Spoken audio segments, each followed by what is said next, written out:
तो हेलो बच्चों, क्या हाल चाल है आप लोगों के। तो आई होप आप लोग अच्छे होंगे, बहुत ही मस्त और तंदुरुस्त होंगे। तो आज हम आपके लिए लेके आए एक जबरदस्त टॉपिक जो कि रहने वाला है क्लास 12th के फिजिक्स के चैप्टर 2 से, जो कि चैप्टर है हमारा स्थिर वैद्युत विभव तथा धारिता। इस चैप्टर का एक मोस्ट इंपॉर्टेंट टॉपिक है जो कि रहने वाला है वैद्युत द्विध्रुव के कारण निरक्षीय स्थिति में वैद्युत विभव का व्यंजक।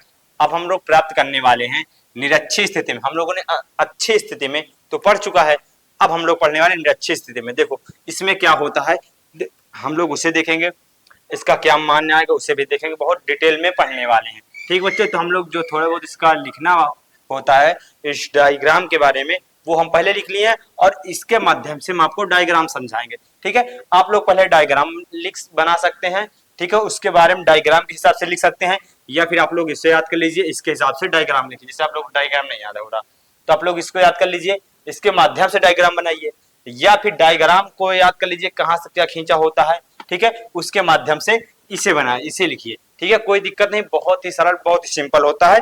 तो हम आपको बताते हैं डायग्राम कैसे क्या होता है, डायग्राम बना के सिखाते हैं इसका। ठीक है, तो हम लोग देखते हैं लिखा क्या है। माना एक वैद्युत द्विध्रुव AB है। हम पहले कोई वैद्युत द्विध्रुव AB लेते हैं। ठीक है, कोई एक वैद्युत द्विध्रुव AB है। आप लोग जानते हैं कोई द्विध्रुव होता है तो दो मतलब आवेशों से, विपरीत आवेशों से मिलकर बनता है। तो ये हम बिंदु A और B ले लिए। ठीक है, बिंदु AB ले लिए। ठीक है, वायु निर्वात में रखा हुआ है। ठीक है, उसके बाद क्या कह रहा है, द्विध्रुव क्रमशः -Q प्लस तथा या फिर वह +Q से मिलकर बना हुआ है।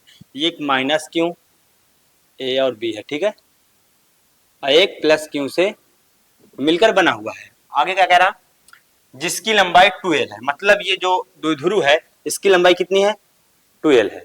अलग अलग के पेन से दिखाते हैं जिससे आपको कुछ समझ में आए। ठीक है, इसकी लंबाई 2L है। ठीक है, पूरी दोनों की यहाँ तक की पूरी लंबाई 2L है। आगे क्या कह रहा है उसको देखते हैं। निरक्षीय स्थिति में एक बिंदु P है। समझो क्या कह रहा है, यहाँ पर थोड़ा सा मिस्टेक होगा कि इसके जो द्विध्रुव है इसके मध्य बिंदु से, ठीक है, इसके मध्य बिंदु से, इसके मध्य बिंदु से, ठीक है, इसके मध्य बिंदु से कितने, एक बिंदु P है जिसकी लंबाई R है। समझो कहने का मतलब जो बिंदु P है उसकी लंबाई, ठीक है, R है।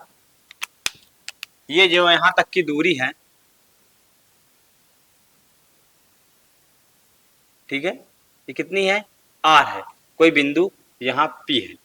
ठीक है, P है जिस पर हमें वैद्युत विभव ज्ञात करना है, जिस पर हमें क्या करना है, यहाँ पर बिंदु P पर हमें निरक्षीय स्थिति होती है, ये अच्छी स्थिति होती है। ये हमें यदि देखो हमें अच्छी स्थिति देखना होता तो हमको इधर की ओर बढ़ाते, बिंदु को लेते, निरक्षीय कहाँ है तो हम ऊपर की ओर लेंगे। ठीक है, आप अच्छी निरक्षीय तो जानते ही होंगे। ठीक है बच्चों, आगे देखो, अब हम लोग यहाँ पास आ गए, कहाँ पास, बिंदु P, हमें वैद्युत विभव ज्ञात करना है। अब यहाँ देखो, यदि हम लोग ये रेखा, ठीक है, यहाँ देखो, यदि हम लोग इससे इसे मिला दें तो यहाँ कुछ दिख रहा है आप लोगों को, कोई त्रिभुज दिख रहा ना। देखो एक त्रिभुज ये है, एक त्रिभुज ये का, यहाँ दो त्रिभुज बन रहा है। ठीक है, जो कि क्या है, देखो एक त्रिभुज ये है, एक त्रिभुज ये है, दोनों सेम त्रिभुज है। देखो ये देखो ऐसे है, तो इसकी देखो ये भी 90 डिग्री, ये भी 90 डिग्री का, एक इसकी मतलब भुजा भी समान है। तो ये दोनों जो होंगे, जो इसमें जो भी होगा दोनों समान रूप से एक जैसे होंगे। जैसे मान लो इसकी B है, मान लो एक सेकंड के लिए, मान लो इसका B नाम, तो इसका भी B नाम होगा। इसकी वैल्यू B है, इसकी वैल्यू 1 है तो इसकी भी वैल्यू 1 होगी। यदि और बात समझो, इसकी जो 0 वैल्यू है तो इसको भी 0 वैल्यू होगी। बात समझो, कहने का मतलब जो उसकी संलग्न भुजाएं हैं, ठीक है, जो संलग्न है या फिर जो उस स्थिति, जैसे मान लो ये वाली कर्ण है तो ये भी कर्ण है, तो कर्ण कर्ण जो होंगी दोनों त्रिभुजों की वो समान होंगी। ठीक है, तो समझो इसी माध्यम से हम लोग निकाल पाएंगे इसका मान। ठीक है, इसी के माध्यम से इसका मान निकाल पाएंगे। और एक बात यहाँ समझो, यहाँ देखो, देखो जब पूरे की यहाँ L है तो हम लोग इसको यदि आधा आधा कर दें, ठीक है, 2L है पूरे का, इसको आधा आधा कर देंगे तो एक L ये हो जाएगा, एक L ये हो जाएगा, और इसका ये R है। ठीक है, अब हम लोग क्या करेंगे उसको आपको दिखाते हैं। ठीक है, ये इतना हो गया। अब हम देखते हैं त्रिभुज किसमें, त्रिभुज ये बिंदु ओ है, ओ ए, ठीक है। एक सेकंड एक सेकंड, हम लोग यहाँ ये बिंदु ओ होता है, ठीक है, यहाँ होता है ए बी सी कर लेते हैं मान लो, ठीक है। हम लोग देखते हैं त्रिभुज ए ओ सी में, ठीक है, हम लोग यहाँ लिखेंगे त्रिभुज ए ओ सी में हम लोग क्या देखेंगे, त्रिभुज ए ओ सी में पाइथागोरस प्रमेय से, ठीक है, किससे, पाइथागोरस प्रमेय से हम लोग कर्ण का मान निकालेंगे, ठीक है। पाइथागोरस प्रमेय क्या होता है, ठीक है, कर्ण का स्क्वायर बराबर लंब स्क्वायर प्लस आधार स्क्वायर, ठीक है। तो हम लोग देखेंगे कर्ण कर्ण हमारा कितना है, सी ए या फिर ए सी, ठीक है, का स्क्वायर प्लस सॉरी इक्वल, और क्या कह रहा हूं, और क्या होता है आधार स्क्वायर प्लस लंब स्क्वायर, ठीक है। तो आधार कितना है ए ओ प्लस और क्या है ओ पी ओ सी, ओ सी क्या है हमारा, ओ सी हमारा ये देखो लंब है, ठीक है। अब हम लोग इसका मान निकालेंगे, ए ओ का मान कितना है, देखो एक एल है ना, एल आ जाएगा एल स्क्वायर प्लस ओ सी का मान कितना है आर स्क्वायर, ठीक है, सी ए, ठीक है, सी ए निकल आएगा, सी ए नहीं तो ये बिंदु हमारा पी है ही तो है ना, हम यहाँ सी कर सकते हैं, नहीं तो बिंदु हम लोग ए पी, ठीक है, जो हमारा बिंदु पी है ना, हम लोग गलत नाम लिख दिए लिखे थे, हम लोग नहीं लिखेंगे फिर भी कोई दिक्कत नहीं है, ठीक है बच्चों। तो हम लोग यहाँ लिखेंगे ए पी, ठीक है, समझे। अब ये हमारा मान जो आ गया, अब हम लोग कह सकते हैं, ठीक है, अब हम लोग ए पी स्क्वायर लगाना, ए पी बराबर करणीय एल सॉरी ये देखो R square L square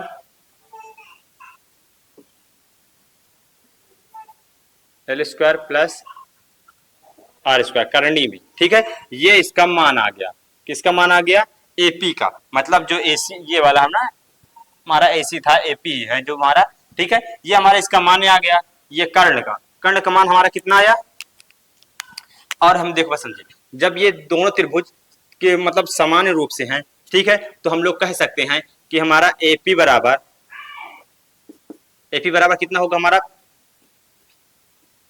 PB, मतलब जो हमारा एपी है पीबी के बराबर है, तो हमारा जो मान है ये दोनों के लिए सामान्य है, ठीक है। तो हम लोग यहाँ मान लिखते हैं कितना L square plus R square, ठीक है, इसके लिए भी वही मान्य होगा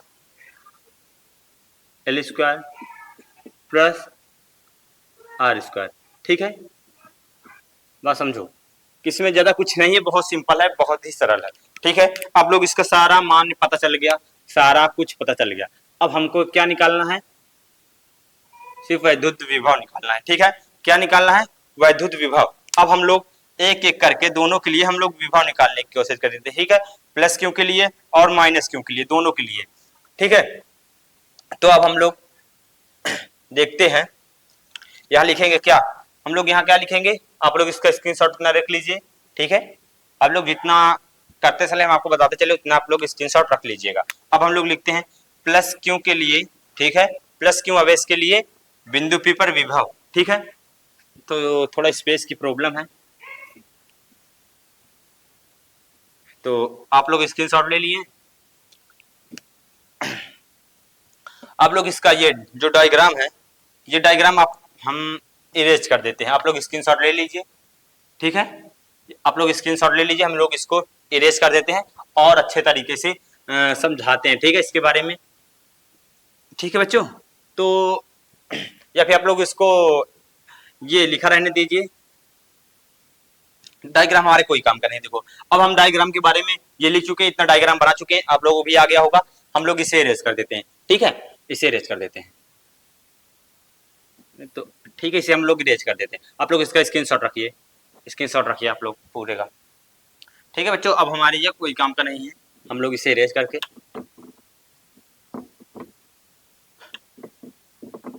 आगे की प्रक्रिया को समझाते हैं। ठीक है, देखो अब हम लोग यहाँ करें क्या करेंगे, यहाँ के बाद ऊपर आएंगे। ठीक है, समझाते चलेंगे, इतने में हो जाएगा। अब हम लोग प्लस क्यों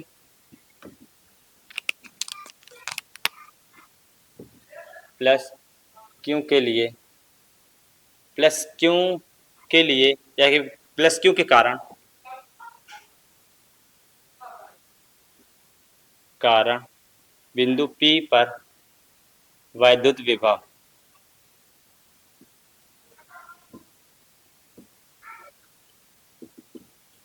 क्या होगा, बिंदु प्लस क्यू के कारण। ठीक है, प्लस क्यू के कारण हमारा वैद्युत विभव क्या होगा।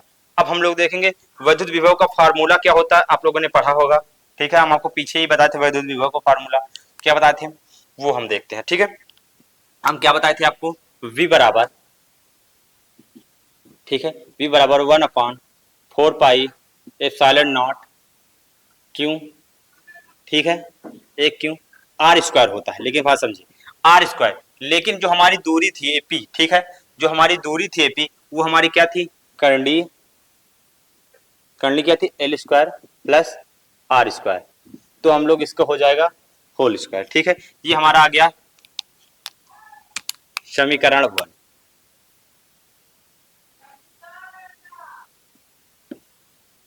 ठीक, समीकरण 1 आ गया। अब हम लोग इसके नीचे देखेंगे माइनस क्यों के कारण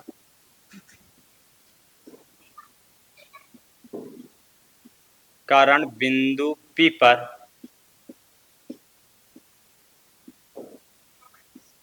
वैद्युत विभव। ठीक है,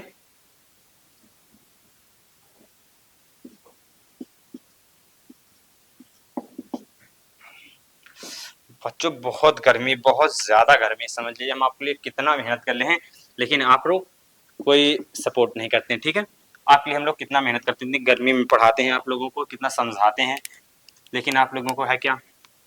ठीक है, अब हम लोग देखते हैं माइनस क्यों। ठीक है, माइनस क्यों के लिए बिंदु P पर वैद्युत विभव, तो हम लोग V बराबर जो हमारा आएगा फॉर्मूला क्या आएगा, V बराबर 1/4πε0। देखो दोनों को जो हमारा मान आएगा सेम आएगा, क्यों अभी हम आपको बताते हैं,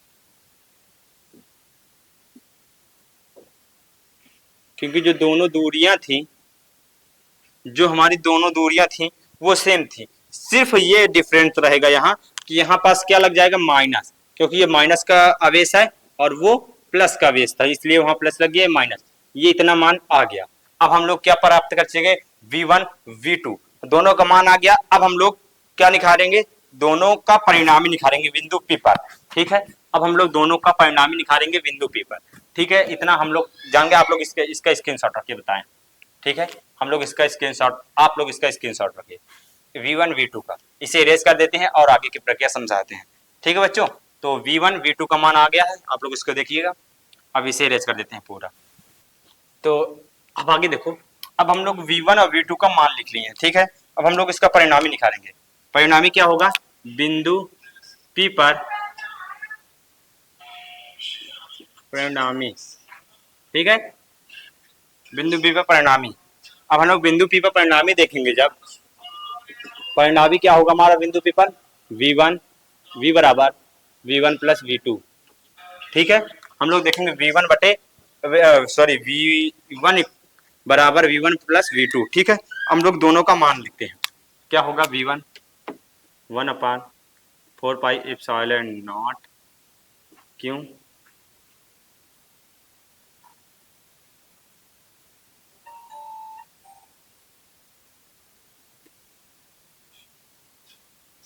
L square plus R square plus V को देखो समझो, ये प्लस हमारा है और ये माइनस, प्लस माइनस से क्या हो जाएगा, minus 1/4πε0 L square plus R square, ये लग गया इक्वल। अब देखो V बराबर हमारा मान आया, क्या आया, V बराबर, ये देखो V बराबर आ गया। ठीक है, हमारा क्या मान आ गया, V बराबर ये मान आ गया। अब देखो इसमें इक्वल दिख रहा है, कुछ कटे पिटेगा, सब कुछ कटेगा। देखो ये भी कट जाएगा पूरा, ये भी कट जाएगा क्योंकि प्लस माइनस में है, ठीक है, ये दोनों इक्वल है, कट जाएगा। तो बचेगा v बराबर 0। क्या बचेगा? v बराबर 0 बचेगा।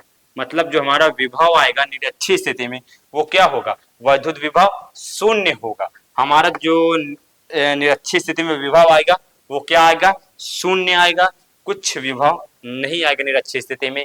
तो आई होप आपको इस वीडियो में कोई दिक्कत नहीं होगी, बिल्कुल सरल से बहुत सिंपल तरीके से समझ में आया होगा। यदि इस वीडियो में कहीं भी कोई भी दिक्कत है तो आप लोग कमेंट करिए कि सर हमें ये टॉपिक समझ में नहीं आया। हम आपके लिए समझ एक बहुत बेटर वीडियो बना के देंगे उस टॉपिक पर जो आप लोग समझ में नहीं आया। तो हम लोग ये वीडियो पे एंड करते हैं। यदि आप लोग हमारे चैनल पर नए हैं तो हमारे चैनल को सब्सक्राइब करिए, हमारे वीडियो को लाइक करिए और एक प्यारा सा कमेंट करिए। तो चलो मिलते हैं किसी एक दूसरे वीडियो में।